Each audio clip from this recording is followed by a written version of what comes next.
On va parler maintenant d'une association qui a trouvé le slogan pour marquer les esprits. Et si vous preniez 10 minutes pour sauver une vie? Alors Frédéric Lebold, avec cette phrase choc, on a l'impression que finalement tout le monde peut être un héros en quelque sorte. Est-ce que c'est justement ce que vous voulez démontrer avec votre association des premiers répondants? Exactement, en fait n'importe qui peut sauver une vie, il suffit d'avoir deux mains, de savoir où la poser sur la poitrine d'une personne en arrêt cardiaque et vous pouvez potentiellement sauver une vie. Alors il fallait quand même déjà avoir l'idée. Vous, qu'est-ce qui vous a motivé à créer cette association? Alors en fait moi je suis infirmier sapeur-pompier et infirmier en réanimation et il y a quelques années, une de mes voisines à quelques maisons de là a fait un arrêt cardiaque et en fait je l'ai su quand l'ambulance est passée devant la maison et je me suis dit c'est un peu dommage, j'aurais pu intervenir dans les premières minutes et donc de par ce cheminement on a avec un groupe de copains infirmiers et de pompiers mis en place cette association. Parce que le concept, donc, c'est finalement qu'un un citoyen, mais qui est à proximité, peut du coup intervenir plus vite que le SAMU ou les pompiers. C'est ça, il faut savoir qu'en fait les secours mettent en moyenne 9 minutes à intervenir en France. Chaque minute de perdu représente 10% de chance de survie en moins lors d'un arrêt cardiaque, donc le calcul est assez vite fait.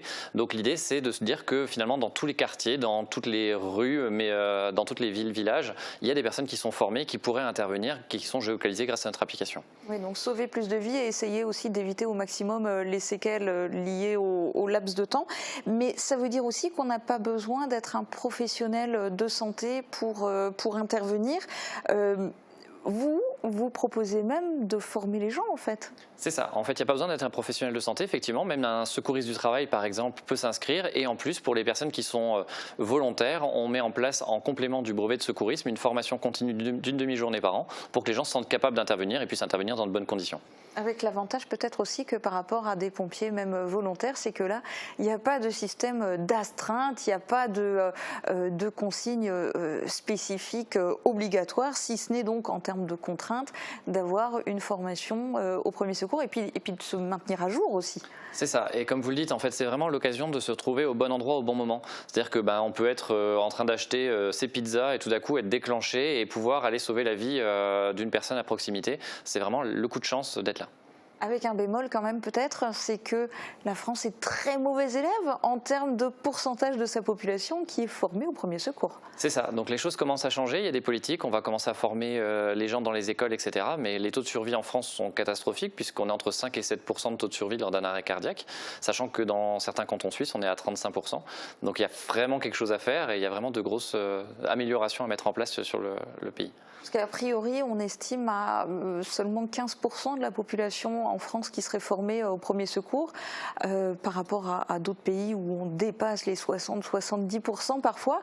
La solution, c'est quoi? C'est par exemple de faire peut-être comme dans certains pays, pour passer le permis de conduire, il faut aussi avoir une formation en premier secours? C'est ça. En fait, il y a un député justement qui est passé au Sénat, le texte est passé au Sénat, d'encourager les gens quand ils sont en troisième et en plus quand ils sont au permis, d'avoir un petit rappel de gestes de premier secours.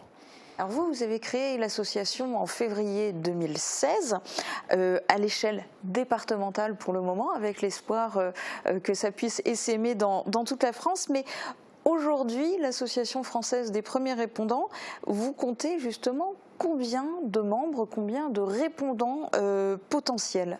Alors on a 1550 premiers répondants d'inscrits de validés sur le département, donc ce qui commence à avoir des chiffres intéressants puisqu'on se rend compte que sur le mois de septembre, par exemple, dans 60% des arrêts cardiaques mosellans, on a un premier répondant qui se déplace. Donc ça commence à être intéressant, on a 250 premiers répondants qui sont déjà intervenus depuis le 1er janvier. Est-ce que c'est difficile de recruter? Est-ce que vous arrivez à en avoir partout pour avoir un maillage territorial? Est-ce que par exemple ici, l'arrondissement de Sarreguemines, donc le secteur Sarreguemines-Beach-Sarralbe, est-ce qu'on en a? Vous en avez, effectivement, il y en a un peu partout dans tout le département. Maintenant, c'est un vrai travail de communication, d'aller au-devant dans des entreprises, des gens qui sont formés au SST, d'aller travailler avec les communes pour faire des réunions d'information, de travailler dans les hôpitaux pour recruter un maximum de personnes sur notre réseau. Et puis venir à la télé, histoire de motiver aussi des gens, c'est pas mal.